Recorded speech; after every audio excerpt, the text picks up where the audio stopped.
একদিন বলেছিলে আমি ভারী শক্ত মনের মানুষ, মেয়েদের কি অত কঠিন হওয়া সাজে?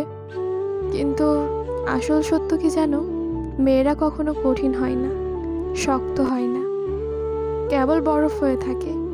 একটুখানি উষ্ণতা পেলেই তারা গলতে আরম্ভ করে। যদি তারা টের পায় এখানে গলে যেতে বাধা নেই, হারিয়ে যাওয়ার ভয় নেই, ব্যথা পাওয়ার কষ্ট নেই, মাটিতে পড়ার আগেই কেউ একজন আঁচলে ভরে নেবে পরম আদরে, সেখানে তারা স্বইচ্ছায় জল হয়। আর একটু প্রশ্রয় পেলে হয়ে যায় নদী, পাহাড়ি চঞ্চলা নদী। তুমি যদি আমায় বরফ দেখো, কঠিন দেখো, তবে জেনে নিও এ ব্যর্থতা তোমার। তুমি আমায় উষ্ণতা দিতে পারোনি। একটুখানি উষ্ণ আদরের অভাবে আমি হয়তো কঠিন হয়েছি, বরফ হয়েছি, জল হতে পারিনি।